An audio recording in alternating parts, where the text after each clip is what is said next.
Best health packages up to 80% discount. Tirumala Diagnostics. నమస్కారం సుమన్ టీవీకి స్వాగతం.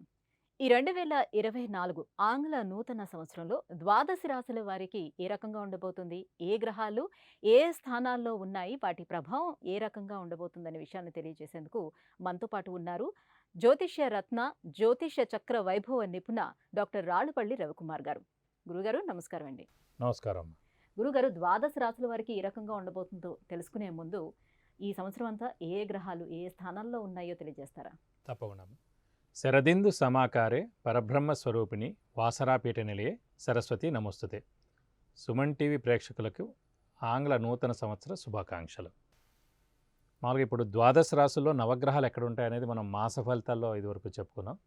కానీ ఇప్పుడు ఏంటంటే సంవత్సర ఫలితాలు కాబట్టి, అంటే 2024 మొత్తం సంవత్సర ఫలితాలు కాబట్టి 4 మెయిన్ గ్రహాలండి. సో ముఖ్యంగా ప్రేక్షకులు మీరు కూడా గుర్తుపెట్టుకోండి, చంద్రుడు ప్రతిరోజు ఒక నక్షత్రం మారుతూ ఉంటాడు. అలాగే బుధుడు 20 రోజులకు ఒకసారి రాశి మారుతూ ఉంటాడు. శుక్రుడు కూడా 20 నుంచి 30 రోజుల లోపల రాశి మారుతాడు. అలాగే రవి ప్రతి నెల ఒక రాశి నుంచి ఇంకో రాశిలోకి మారుతారు. అలాగే కుజుడు 45 రోజులకు ఒక రాశి నుంచి ఇంకో రాశి మారుతాడు. కాబట్టి ఇవన్నీ అంత ఇంపాక్ట్ ఉండవండి ఈ మిగతావి. కానీ ముఖ్యంగా మెయిన్ మటుకు గురు సంవత్సరానికి ఒక రాశి నుంచి ఇంకో రాశికి మారుతారు. అలాగే శని 2.5 సంవత్సరాలకు ఒక రాశి నుంచి ఇంకో రాశిలోకి మారుతారు. అలాగే రాహుకేతు ఇద్దరు కూడా ఏనార్థం ఒక రాశి నుంచి ఇంకో రాశిలోకి మారడానికి సమయం పడుతుంది. కాబట్టి ఖచ్చితంగా మనం చూసుకోవాల్సింది గోచార ఫలితాలు, సంవత్సర ఫలితాలు చూసుకున్నప్పుడు ముఖ్యంగా ఈ ఏ రాశుల వాళ్ళకి ఏ స్థానాల్లో రాహు, కేతువు, గురు, శని మన రాశి నుంచి ఏ రాశుల్లో ఏ స్థానాల్లో ఉన్నారో దాన్ని బట్టే గోచారం చెప్పుకోవాలన్నమాట. కాబట్టి ఈ సంవత్సరం అంటే 2024 మొత్తం చూసుకుంటే రాహు మనకి మీన రాశిలో ఉంటారు ఈ సంవత్సర కాలం అంతా 2024. అలాగే కేతు వచ్చేసి మనకి కన్యా రాశిలో ఉంటారు సంవత్సర కాలం అంతా. అలాగే శని స్వస్థానంలోనే మనకి కుంభరాశిలోనే 2024 సంవత్సరం మొత్తం మన కుంభరాశిలో ఉంటారు. ఒక గురువు మటుకు మేషరాశి నుంచి వృషభ రాశిలోకి 22 ఏప్రిల్ 2024 నుంచి మనకి వృషభ రాశిలోకి వస్తారండి గురువు. కాబట్టి గురువు ఒక్కరే మారుతున్నారు కాబట్టి మనం దాన్ని బట్టి చెప్పుకుంటే సరిపోతుంది అన్నమాట. ఇవ్వండి ఈ ముఖ్యంగా ఈ 4 గ్రహాలు ఏ రాశిలో ఉన్నాయో తెలుసుకుంటే సరిపోతుంది. గురుగారు నమస్కారం. నమస్తే. గురుగారు, ఈ 2024 సంవత్సరంలో కన్యా రాశి వారికి ఏ రకంగా ఉండబోతుంది, గ్రహాల ఫలితాలు ఎలా ఉన్నాయి? తప్పకుండా. కన్యా రాశి అనగానే మనకి ఉత్తర 2, 3, 4 పాదాలు, హస్త 1, 2, 3, 4 పాదాలు, చిత్త 1, 2 పాదాలు, ఈ సమూహం అంతా మనకి కన్యా రాశిలోకి వస్తాయి. కన్యా రాశి వారికి ముఖ్యంగా ప్రస్తుతం ఇన్నాళ్ళు మనకి గురుబలం లేదనుకున్నాం. గురుబలం లేకపోవడం వల్లనే చాలా పనులు ఆగిపోయి, మంచి ఉద్యోగం కానివ్వండి, విద్యార్థులకి మంచి ర్యాంక్ కానీ సీట్ రావడం కానీ ఇవన్నీ కూడా ఆగిపోయి, అలాగే వివాహం చాలామందికి అవ్వలేదు. వాళ్ళు ఏడాది నుంచి గట్టి ప్రయత్నాలు చేస్తున్నా సంతానం కలగలేదు.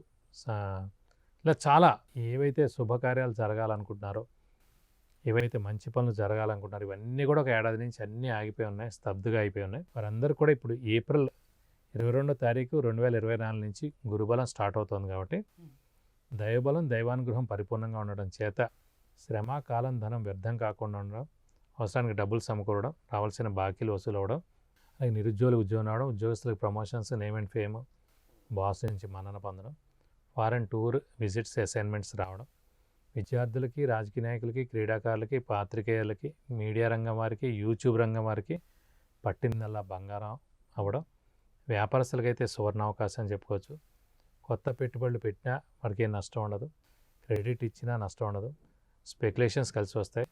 అలాగే కొత్త వ్యాపారం స్టార్ట్ చేయొచ్చు, లేదంటే ఎక్స్పాన్షన్కి వెళ్ళచ్చు, మధ్యవర్తిత్వం వహించవచ్చును. అలాగే స్నేహితులను కలుస్తారు.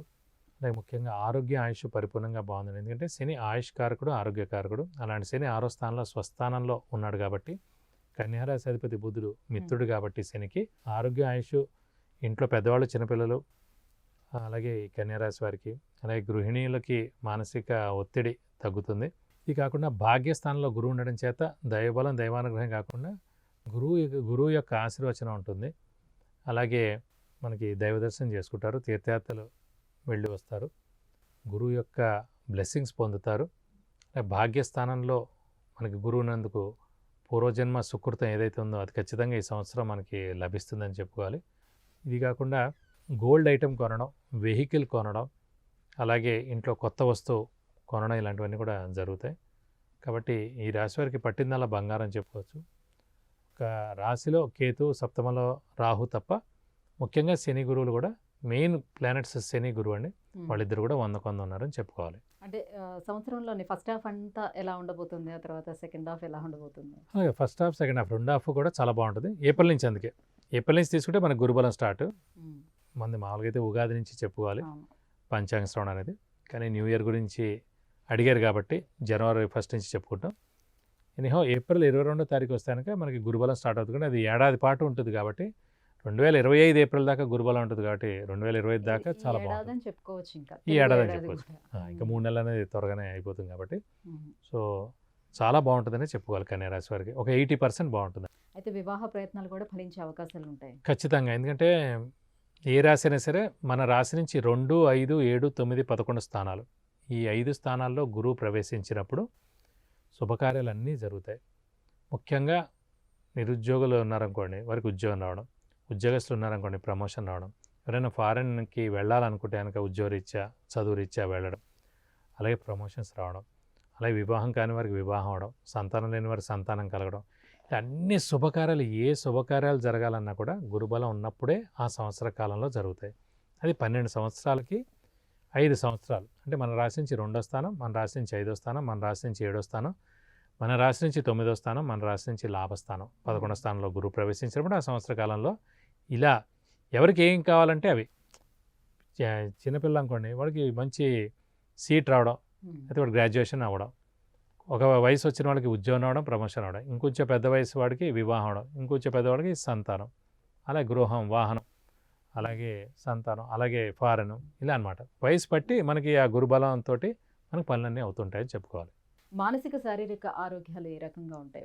ముఖ్యంగా ఇవన్నీ మిగతా అన్నీ బాగున్నా కూడా మన రాశిలో కేతు ఉన్నాడు కన్యా రాశిలో.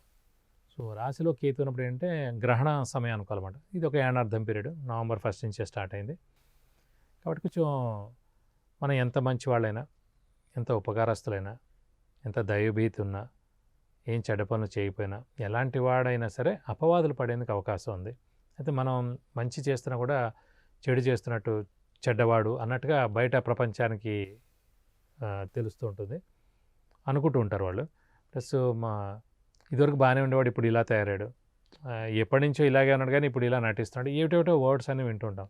అదంతా కూడా మన చంద్రుడు ఎక్కడైతే ఉన్నాడో అక్కడ కేతు ఉన్నాడు కాబట్టి మన గ్రహణ సమయంలో చూడండి, సూర్యుడు ఉన్న ప్లేస్ని రాహు కానీ కేతు కానీ ఇది చేసినప్పుడు గ్రహణ సమయంలో మనకి సూర్యుడు కూడా కనిపించాడు, అంత పెద్ద సూర్యుడు కూడా. అలా అని చెప్పి ఆ గ్రహణం వెళ్ళిపోయిన తర్వాత మళ్ళీ కనిపిస్తాడు. అలాగే ఏంటంటే ఈ ఏడార్థం పీరియడ్ అలాగే మన గురించి అవతల వాళ్ళు చెప్పుకుంటూ ఉంటారు. ఈ ఏడార్థం అయిన తర్వాత మనం బయటపడతాం. కానీ ఈ కేతు మీద మనకి గురువు యొక్క దృష్టి పంచమ దృష్టి ఉంటుంది కాబట్టి అంత ఇంపాక్ట్ ఉండదు. ఏప్రిల్ నుంచి అంత ఇంపాక్ట్ ఉండదు కాబట్టి ఒక 50% ఇంపాక్ట్ మటుకు ఉంటుంది. కాబట్టి దీనివల్ల స్ట్రెస్, స్ట్రెయిన్, మానసిక ఆందోళన, ఆలోచన, అధైర్యం, ఎవరైనా ఎలా అనుకుంటారు, మన గురించి ఎవరైనా ఇదే అనుకుంటారు, ఇలా అనుకోవడం అనేది మానసికంగా కొంచెం కృంగిపోయేందుకు అవకాశాలు ఎక్కువగా ఉన్నాయి. మరి గృహయోగం వాళ్ళకి ఉందా? అంటే భాగ్యస్థానంలో ఎలానో గురువు ఉన్నాడు కాబట్టి సాధారణంగా చతుర్థ స్థానం లేదంటే భాగ్యస్థానంలో మన లగ్నం నుంచి కానీ మన రాశి నుంచి కానీ గురువు ప్రవేశించినప్పుడు ఆ సంవత్సర కాలంలో స్థలం కానీ, ఇల్లు కానీ, పొలం కానీ కొనేందుకు అవకాశాలు ఎక్కువగానే. సో ఇది సరైన సమయం అండి. ఏప్రిల్ 22వ తారీఖు తర్వాత 2024 నుంచి ఖచ్చితంగా ఈ ఏడాది మీరు గృహయోగం ఉంది, ఖచ్చితంగా ఇల్లు కొంటారు. కొంచెం మానవ ప్రయత్నం మీరు చేసుకోండి. ఈ 3 నెలల లోపల ఈ లోపల మీరు బ్యాంక్ లోన్ అవనివ్వండి, ఏదైనా అడిగేది కానివ్వండి, ఏదైనా చిన్న స్థలం అమ్మితే మంచి రేట్ రావడం, అవన్నీ కూడా ఇప్పుడే అండి. అలాగే అసలు స్థలం లేని వాళ్ళు స్థలం కొంటారు, స్థలం ఉన్నవాళ్ళు ఇల్లు కడతారు, ఇల్లు ఉన్నవాళ్ళు ఇంకో 5 ఫ్లోర్ వేస్తారు, 2 ఉన్నవాడు పొలం కొంటాడు, ఏదో ఒకటి గృహం రిలేటెడ్. అలాగే ఎప్పటి నుంచో మంచి రేట్ రావట్లే అని చెప్పి ఒక స్థలం కానీ, ఇల్లు కానీ, పొలం కానీ కూడా అమ్మకుండా ఉన్న వాళ్ళు ఉంటారు. వాళ్ళకి ఇది సరైన సమయం అండి. ఇదే సమయంలో వాళ్ళు అమ్మినా కూడా చాలా మీరు అనుకున్న రేట్ వస్తుంది. ఆ రేట్తో మీరు ఇంకేమైనా కూడా కొనేందుకు అవకాశాలు ఎక్కువగా ఉన్నాయి. మరి ఎటువంటి పరిహారాలను పాటించుకుంటే మరింత యోగ్యదాయకంగా ఉంటుంది? ఇప్పుడు రాశిలో కేతు ఉన్నాడు కాబట్టి వినాయకుడిని ఎక్కువగా పూజించాలండి. వీలైతే ప్రతి బుధవారం వినాయకుడి టెంపుల్కి వెళ్ళడం, 41 ప్రదక్షిణాలు చేయడం, అలాగే రోజు వినాయకుడు అష్టోత్తరం చదువుకుంటే చాలా మంచిది. అలాగే ఇంకా వీలైతే ఇంకా స్ట్రెస్, స్ట్రెయిన్, మానసిక ఆందోళన, కొంచెం చిన్న చిన్న అనారోగ్యాలు చేస్తే కనుక కేతు అనే గ్రహానికి 7000 సార్లు జపం చేయించి ఉలవల కేజీ దానం ఇస్తే కనుక దోషం మొత్తం తొలగిపోతుంది. గురుగారు, కన్యా రాశి వారికి ఈ 2024 సంవత్సరం అంతా ఏ రకంగా ఉండబోతుంది, ఎటువంటి పరిహారాలు పాటించాలని విషయాలు తెలియజేసినందుకు ధన్యవాదాలు. నమస్కారం. విద్య, ఉద్యోగం, వ్యాపారం, విదేశీయానం, వాహనం, వివాహం, సంతానం, ఆరోగ్యం, ఐశ్వర్యం వీటికి సంబంధించి ఏ విషయాలు తెలుసుకోవాలన్నా కింద స్క్రోల్ అవుతున్నటువంటి నెంబర్కి వాట్సాప్ చేసి గురువుగారి అపాయింట్మెంట్ పొందొచ్చు.